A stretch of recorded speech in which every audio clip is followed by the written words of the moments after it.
27 اکتوبر کو پاکستان بھر میں کشمیر پر بھارتی غاصبانہ قبضے کے خلاف پاکستانی عوام نے احتجاجی مظاہرے کیے اور ریلیاں نکالتے ہوئے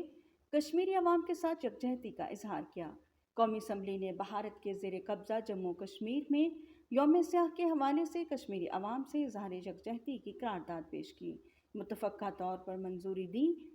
قومی اسمبلی کے اجلاس میں وفاقی وزیر امور کشمیر و گلگت بلتستان انجینئر امیر مقام نے اس حوالے سے ایوان میں قرارداد پیش کی، جس کے ایوان نے متفقہ طور پر منظوری دی اور قرارداد کے متن میں کہا گیا کہ 27 اکتوبر 1947 کو سری نگر میں بھارتی افواج کے داخل ہونے پر 77 برس کے موقع پر قومی اسمبلی کا یہ اجلاس کشمیری عوام کی ناقابل انتقال حق خود ارادیت کے حصول کی جدوجہد میں ان سے پاکستان کی مکمل سفارتی، اخلاقی اور سیاسی حمایت کا اعادہ کرتا ہے۔ بعد ازیں کشمیری حریت رہنماؤں کے ساتھ اسلام آباد میں ریلی کی قیادت کرتے ہوئے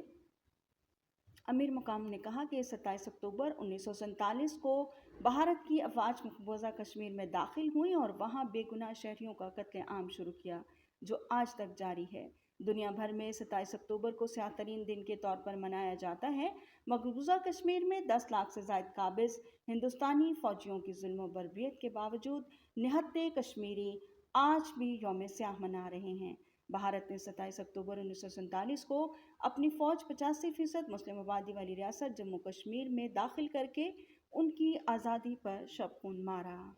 77 سال سے ان کا وہی قبضہ چلتا رہا ہے۔ مقبوضہ جموں کشمیر کے اپنے بہنوں بھائیوں کو سلوٹ سلام پیش کرتا ہوں کہ وہ اس ظلم کے سامنے نہ جھکے اور ڈٹ کر کھڑے رہے۔ تاریخ اٹھا کے دیکھ لے کہ تقریباً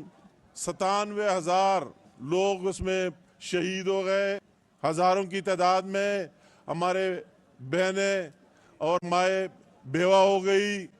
لاکھوں کی تعداد میں بچے یتیم ہو گئے، لاکھوں کی تعداد میں اس کے گھر مسمار ہو گئے۔ مودی سرکار کو آج کہتا ہو کہ آپ کے سب کچھ کرنے کے باوجود جو آپ کی یہ بات تھی کہ لوگ خوش ہیں کشمیری، ابھی جو حالیہ انتخابات ہوئے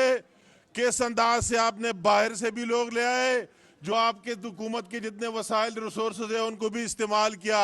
مگر اس کے باوجود ان کشمیریوں نے مقبوضہ جموں کشمیر میں آپ کے پارٹی کو ریجیکٹ کیا، مسترد کیا، اور وہی کہ ایک لوکل پارٹی کو انہوں نے ساتھ دیا اور ووٹ دیے۔ تو آپ کو اس سے سبق اپنے آپ کے خلاف ریفرینڈم سمجھ لینا چاہیے۔